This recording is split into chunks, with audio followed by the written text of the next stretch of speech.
What's going on, everybody? This is Chris Classic dropping a car vlog. Yes, indeed, you guys get a 2-for-1 special today. 2 videos, 1 day. Nobody tells you today. Remember that God loves you, Christ loves you, and I love you as well. Praying for people's breakthroughs, resolutions, and answers. Sometimes it may not even be what we want, but it is what we need.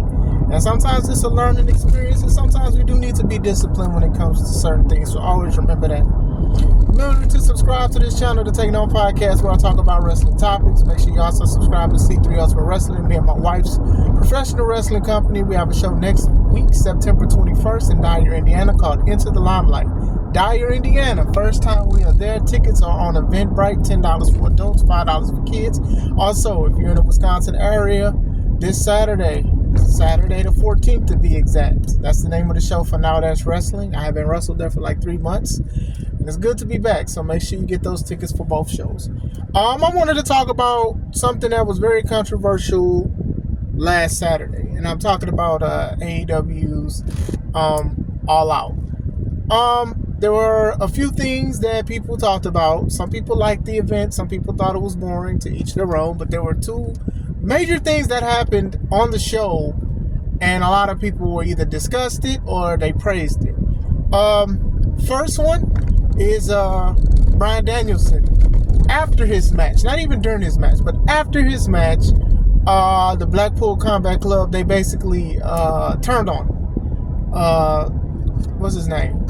Claudio. I almost said Cesaro. So I'm gonna say it again. Claudio gave him the European uppercut, and Bryan wasn't even selling. He was just shocked at somebody that he just betrayed him. And then all of a sudden, the plastic bag comes out from Jon Moxley, and he basically smothers him on TV. And while it is happening, Pac is holding Willa Yuta, but it looks like Pac is giving Willa Yuta the most awkward hug, and Yuta is just reaching out to try to help his friend, but hugs. He was hugged to death, basically. So, sheesh. Well, let's talk about that one first. I can't really say I watched a wrestling program where I've seen somebody get smothered. Have I seen movies? Yes, I think of Bad Boys, when Marcus was in the bathroom, and then the plastic bag. I've seen TV shows. I've seen certain things. I've seen on Child's Play, when Child's Play 2 to be exact, Chucky did that to the guy that was part of the Child's Play Corporation. Fun Time, I think that's what it's called. Yeah, I've seen it. But have I seen it in wrestling? Heck, I ain't seen it. Now, I've heard that like the Funks were like big on doing certain things like that, and shout out to them. Was it needed to show that they betrayed him and he's out the Blackpool Combat Club? No, of course not. Did it go a little too far? I wouldn't have did it. It's just the image. You know, as a wrestler and a promoter, it's very difficult to get in venues, because sometimes they don't see what we provide. They see what's on the TV. So if you type up something, let's say even for the past few days, if you type up AEW, that's like one of the things that you'll see is the image of Swerve and also Bryan Danielson. So they'll look at that and then they'll say, oh, this is what wrestling is. I'm not interested in it. Now, on the flip side, AEW has been doing all of this crazy stuff for the longest. You know what I'm saying? They've always tried to push the envelope. ECW also pushed the envelope, and look what happened to them. And I'm not saying that they're going that same route, but it's looking pretty close. ECW had all kind of hardcore stuff, people falling off of stuff being set on fire, power drivers, all kind of stuff. But then eventually, you know, other companies, when they started seeing that it was somewhat of a rise, some of it, they started emulating it with hardcore matches. They started doing other things.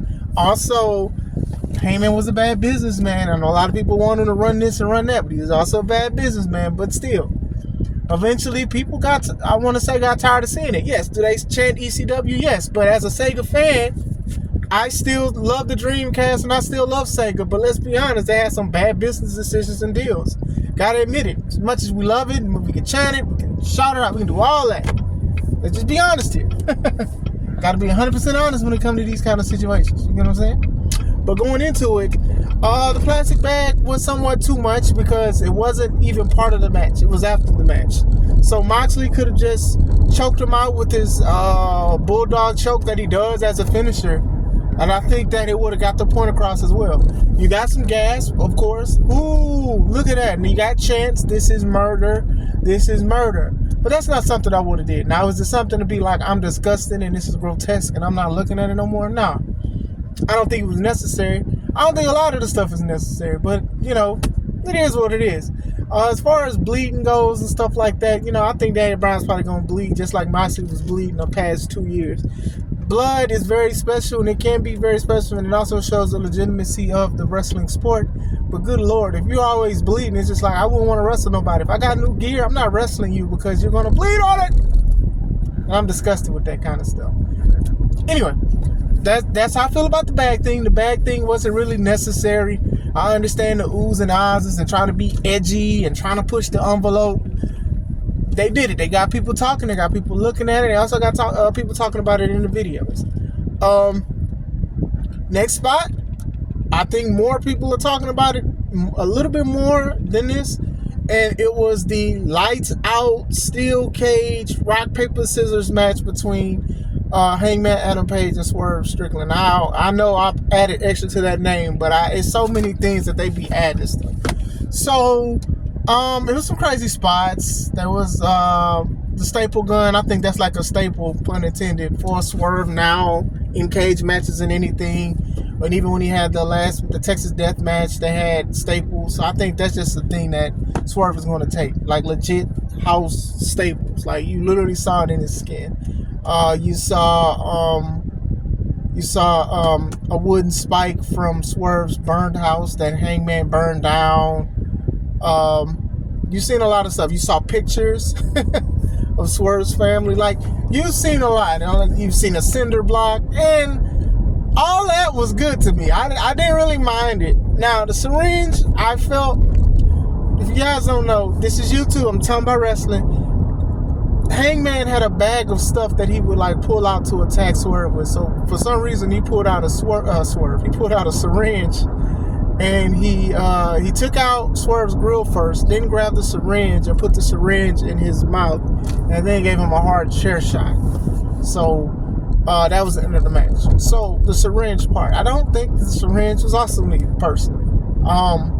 When you think about the grudge match that these two have, of basically one breaking into somebody's house and talking to the kid and leaving his shirt for him, and then the other person burning down a childhood home, you do want to see something, an item, and you want to hurt them and quote unquote stab them with, oh, spike, I'm going to stab you with a spike.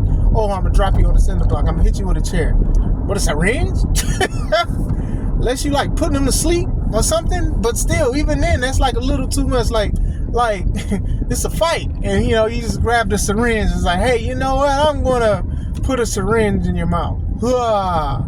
And I've seen death matches and stuff that has stuff similar to it. I think it's disgusting personally, especially when both guys are bleeding and then the syringe is involved. I think it's totally nasty. But that's me.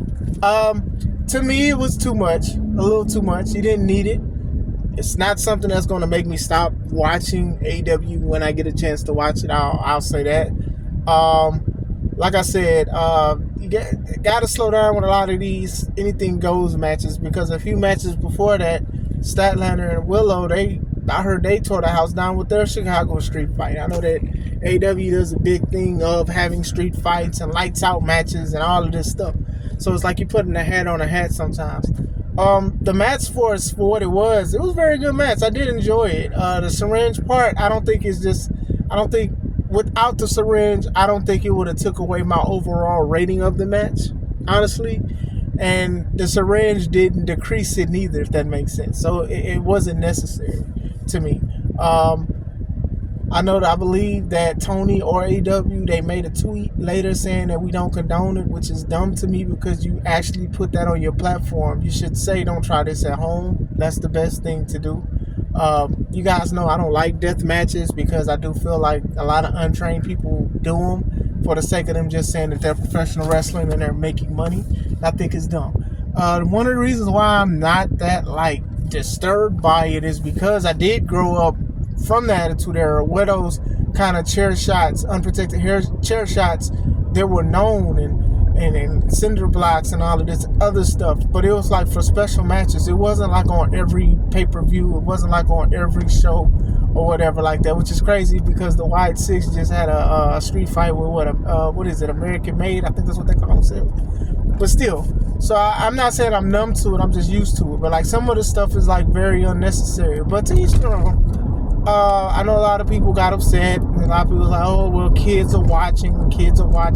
And I've said this for the past few years. AEW is not targeted towards children. And that's probably a good and a bad thing. One, because adults can watch something, I guess, without something that's filtered. And the bad thing is kids generate a lot of money with clothing, merchandise, games, and all of that stuff. So they obviously cater more to an adult audience. I do know that they do try to scrap up the remains of wrestling fans who love and been begging and praying for the Attitude Era to come back. It's never coming back, by the way. Just to let y'all know.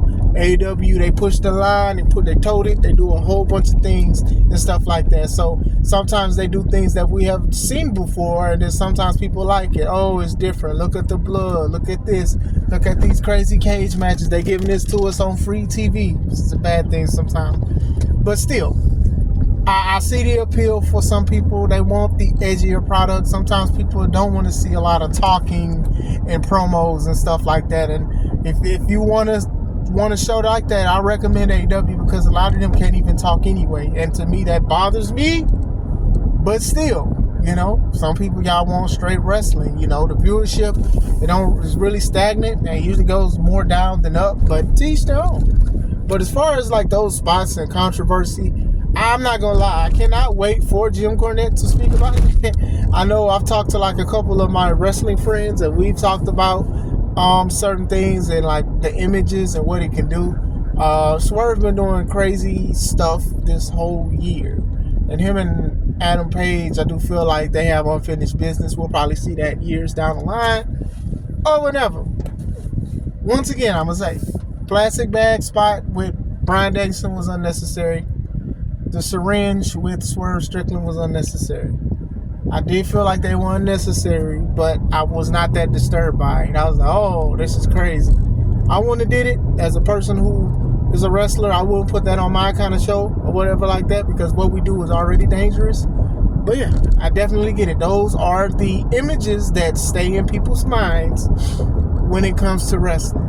Because at one point, when I was talking to one person, I kept telling them what wrestling is. We got a ring, we set it up, we do wrestling moves in it. She kept calling it boxing. One person kept calling it MMA. One person kept calling it UFC. So trust me, if you are a wrestler listening to this as I'm speaking, leave a comment about it. They lump every contact sport into one thing. It don't matter. You break it down. Even when I try to get new venues, right? I tell people what I do, and then some people is like, oh, the boxing or this and that because I say ring. So as soon as I say ring, they think boxing or something, or MMA or kickboxing and things like that. So yeah, those are the images that are probably going to stay in people's minds for a couple weeks, but I don't think it's going to be in there for long or whatever. As far as the networks and them being mad, we haven't heard anything about it, and they probably know what what they signed up for. You know what I'm saying? So let me know. Do y'all think those things was egregious? Was it crazy, disturbing? Do you think that they could have did without it, or you thought it was necessary to show that AEW is the more edgier product? Let me know. Hope you guys have a wonderful day. This is First Classic. Let's take it home.